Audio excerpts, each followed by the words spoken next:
Hello, my friend. Welcome to How to Like Your Life, a brain training podcast for mindset transformation. I'm so glad that you're here.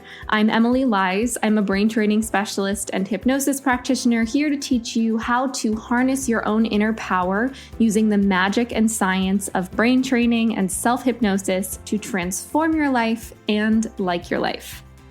Before jumping into today's episode, I wanted to let you know that I have an upcoming Pay What You Can brain training workshop on overcoming perfectionism. The live virtual workshop will be on Sunday, June 30th at 11 a.m. Eastern Time. There's also a replay if you can't make it live. And in this experiential workshop, I'm going to guide you through a series of brain training and hypnosis exercises and tools so that you can start teaching your brain to release perfectionist tendencies, have more self-compassion, not be so hard on yourself, and also have more fun as you are embracing the messiness and ups and downs of what it means to be a human. You will leave with a whole bunch of tools that you can utilize on your own, a guided hypnosis recording, as well as a mini brain training handbook that outlines everything that we do together, so it will really set you up to create a daily practice for yourself. Like I said, it's pay what you can. There are payment plans available as well, and you can find the link to sign up at the very bottom of the show notes. I would absolutely love to see you there, and in the meantime, let's dive into today's episode.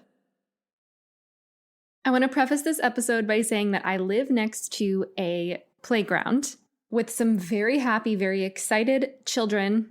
So as you listen to this episode, you might hear some of them screaming and laughing and making sound in the background. And this is me practicing what I preach and embracing imperfection. It's still a really great episode, so let's dive in. Today we're talking about something that is newly incorporated into my own life that I've been working on for the past few years, and that is navigating anger, navigating rage, frustration, irritability, how to work with it, how to soothe it, what to do with it. Rage is one of those emotions that when it comes up, it's really hard to know what to do with that energy because the instinct is often violence. That is a very fundamental biological instinct that we have had since the beginning of time. But in this society, in this culture, and just morally, violence is hardly ever the answer, especially when our anger is coming from an email that we're reading or someone cutting us off in traffic. So I want to talk you through some tools that can help you reduce chronic anger and also understand how to interact with it when it inevitably does come up.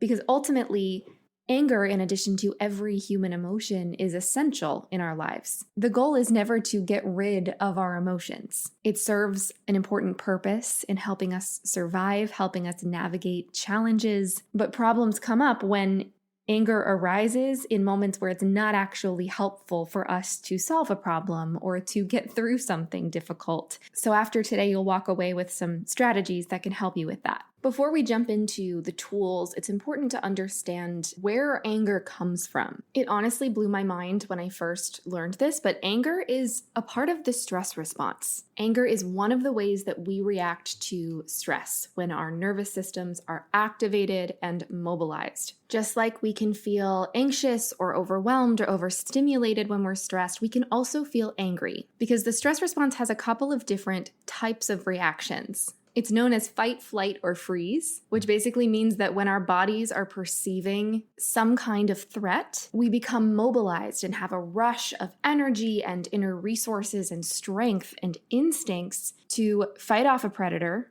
run away, or freeze to numb the pain. Anger is the first one. Anger is the fight category under the stress response. And this is a very fundamental, biological, essential response that often saves our lives when we are facing physical threat. But the problem is that our human brains aren't very good at discerning what is a physical threat compared to what is an emotional challenge. So we go into that fight, flight, or freeze, that mobilized, angry, instinctual aggression when we're reading emails, when somebody says something that makes us mad, when something doesn't go our way, even if our physical survival is not being threatened. And that's how anger can build up and become chronic because we're not actually doing anything with our bodies. We're not actually fighting anything physically to allow that anger to resolve in our nervous systems. So that leaves us feeling more irritable, more cranky, more reactive in conversations, and it's not always really helpful. But nonetheless, anger is important. It's information from our deepest parts of ourselves that's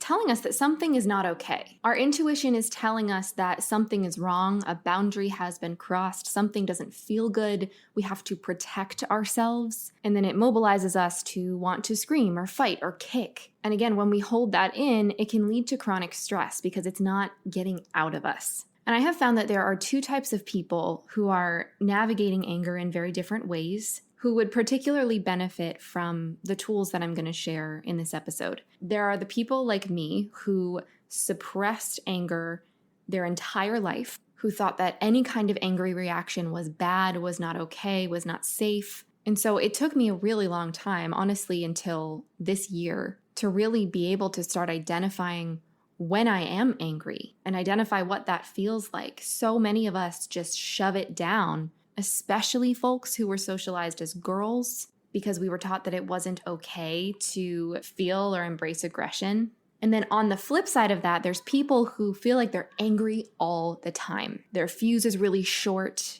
Anything and everything sets them off. But at the same time, those people are also told that their anger is a problem. They might have had a lot of tantrums as kids, or acted out as teenagers, or had a hard time with their relationships throughout their lives. And in both categories of people, we are told that anger is not okay. And while the manifestation of anger is not always productive, it's not always helpful in our interpersonal relationships, anger is okay. It's a part of you. It is a human emotion that exists for a reason. And just because you feel anger does not mean that you are a problem. I want to repeat that because I think a lot of people need to hear it. Just because you feel anger does not mean that you are a problem. All it means is that your nervous system is in overdrive trying to protect you. So I want to share with you 3 practices that can help you navigate this anger, reduce chronic anger, and help yourself feel more okay when you are pissed off. So tool number 1 is very simple. It's just to acknowledge when you are angry. Acknowledge the fact that you are angry. Name it for yourself. For a lot of people, that can be really hard. It took me probably 28 years until I was properly able to recognize anger in my body. So when you feel yourself getting reactive or irritable or snippy with people, or you just feel the need to throw something across the room, start to just get curious about what that feels like. And it can be really uncomfortable to do this at first because, again, so many of us have been conditioned to suppress it for so long. So when that comes up, ask yourself, what does this feel like in my body? Does it feel like overstimulation? Does it feel like energy in my arms and legs? Does it feel like fire bubbling up through my torso? Start to notice the sensations that indicate to you that you are angry. What about the experience makes you realize that that is an experience of anger? And that can give you some really important information as to what your body wants to do with it. So as you take inventory of these things, just note what the instincts are. You don't necessarily have to do anything with it just yet. Just notice the instinct. Do you want to throw something? Do you want to scream? Do you want to be alone? Do you want to run? What is your body trying to get you to do? And as you do this, it's going to help you start to meet your mind and body in a much deeper way. You're going to start to understand what's actually going on beyond just calling it anger. And even that super simple practice of mindfulness, that's really what it is, being mindful and curious about the experience without judging it, has given me so much information about what sets me off, what circumstances cause those sensations, and perhaps why. Again, anger comes up when a boundary has been crossed, when something is invading our space and we feel the need to fight. So the more you can get in touch with those sensations, the more you can understand what your body wants to do within certain circumstances. And that's all I want you to do with this single step. Just acknowledge what it feels like to be angry. And again, in the beginning, it can be uncomfortable to do this. It can be hard to name it and face it, but it's a practice. It's not a light switch. And the more you do this, the more self-compassion you can build. When that anger does come up, the less shame you can start to feel around that emotional response. And it's a really, really powerful first step. So practice number 2 is doing something about it. So after a week or 2 of just acknowledging the anger, understanding it, learning about it, step 2 is to start leaning into some of those instincts in a controlled way. The stress response is trying to mobilize you to do something, to fight something, to resolve a problem. So if you're in a situation where you can't act on the anger in the way that you want to, I want you to start finding ways to fight or be destructive or move your body in a way that aligns with that angry feeling, but in a safe and controlled way. So something that you could do is write down everything that you're pissed about. Write out every single thing that is making you feel that anger in the moment. Get specific about it. And then when you're done with that list, destroy it. Shred the paper up into teeny tiny little pieces. Give yourself the catharsis of destroying something. Or move your body. Do 10 jumping jacks. Go for a run. Take a kickboxing class. Yell into a pillow and get that activation out of your system. Again, in a safe way that does not hurt you or other people, but allow that mobilization to energize you to do something physically, and that will help that stress response move through and out of you. I'd like to quickly interrupt this episode to share a bit about how you can make it easier to like your life using my hypnosis app, Dawdle. What you might not know is that every single episode of this How to Like Your Life podcast is paired with a recommended guided hypnosis session on the Dawdle app to help you enhance the practices that we're talking about here so you don't have to figure it out all on your own. On the app, you'll also find tons and tons of full-length hypnosis sessions to help you in so many areas of your life, including relaxation, stress relief, focus, motivation, joy, confidence, health and healing, sleep, getting in touch with your goals, and so much more. There's also a whole library of eyes open hypnosis for you to listen to while you're doing things actively, while walking, while showering. There's also a library of mood shifters, which are practices that are under 5 minutes, designed to help you get out of a stress response fast and feel better quickly.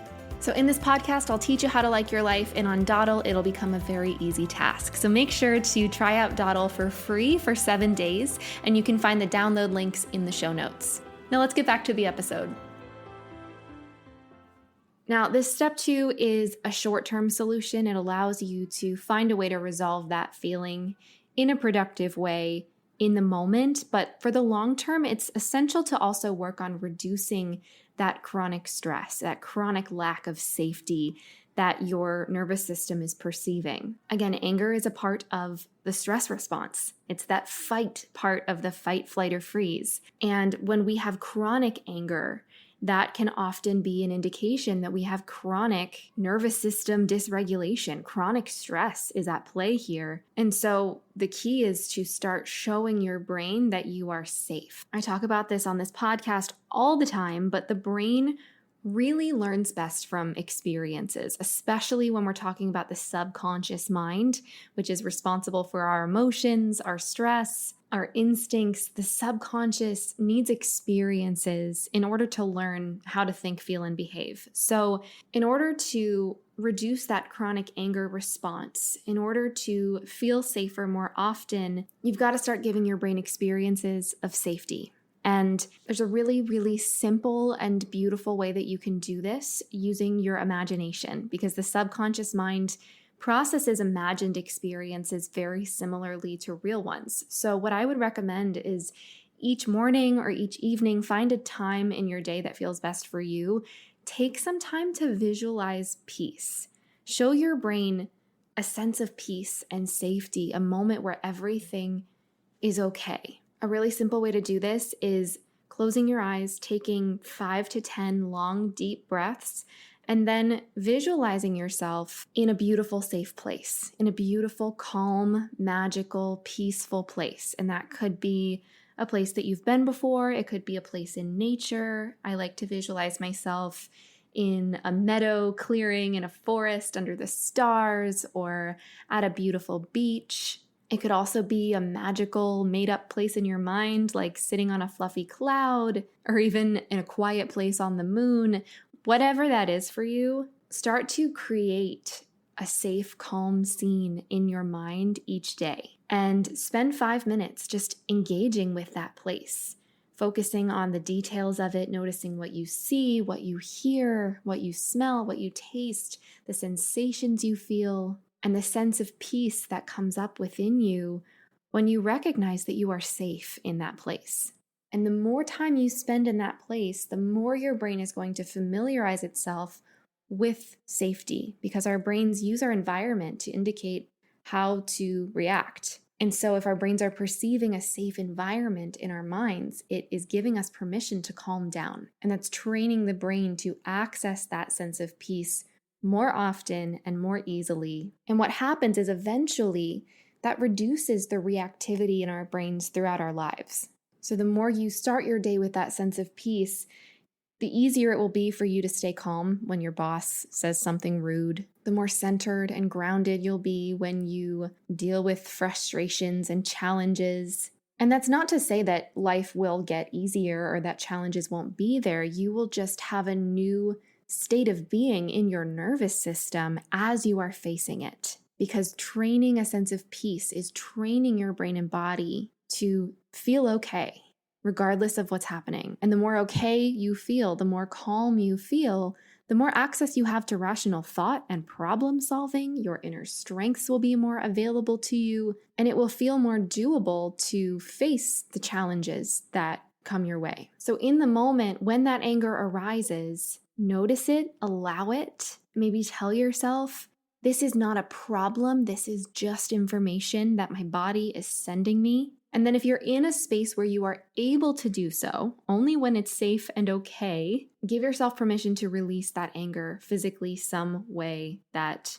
is productive. So move your body, shred some paper, yell into a pillow, or belt a really great pop song in your car, and get it out of your system when you can. If you are in the middle of a work meeting, you might not want to do it at that time, but you could tell yourself, okay, I feel this anger. I'm going to put a pause on that sensation, on that information. And then when I get home from work, I'm going to let it out. I'm going to do some jumping jacks. I'm going to go bolt around my neighborhood, and set aside time to let it go and release it and give yourself permission to feel it and channel it. And at the same time, each day, start showing yourself safety. Start showing yourself peace and regulation. And it's going to help you find more of that balance in how you deal with the hard stuff in life.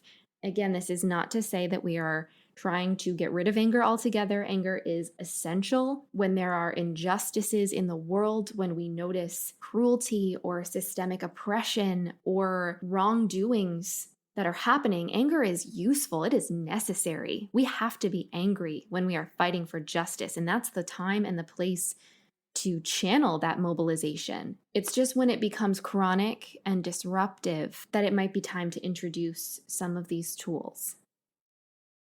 Now, this podcast is really about teaching you practical strategies to create intentional change in your life. So I have some resources that can be really helpful additions to the things that you are learning in this podcast. First and foremost, I have a hypnosis app called Dawdle that's actually paired with this podcast. So while it has over 100 guided sessions for tons of different areas of your life, the app also has a section with hypnosis practices that are paired specifically with the episodes that you're listening to here on How to Like Your Life. So as you are learning about these tools while you're listening to the podcast, you can hop on over to Dawdle and you'll find an outline of all the tools that you've learned, in addition to suggested guided practices to make the process easier for you to change your brain, so you are not doing it all on your own. Dawdle is free to try for 7 days, so check it out in the show notes, give it a try, listen to a bunch of them throughout the week, and I have a feeling you're going to start to feel a very powerful shift in your days. I also have a live virtual workshop coming up specifically on overcoming perfectionism using brain training and hypnosis. The workshop is on Sunday, June 30th at 11 a.m. Eastern Time, and there's also a replay if you can't make it live. It's pay what you can. There are payment plans available as well, and I'll guide you step by step through exercises that can help you train your brain to release perfectionism and feel better in the messiness of human life. The info for the workshop is linked at the very bottom of the show notes, so make sure to check that out, and I would absolutely love to see you there. If you enjoyed this episode and you got something out of it, if you learned something, please rate and review this podcast on whatever platform you are listening. These ratings are so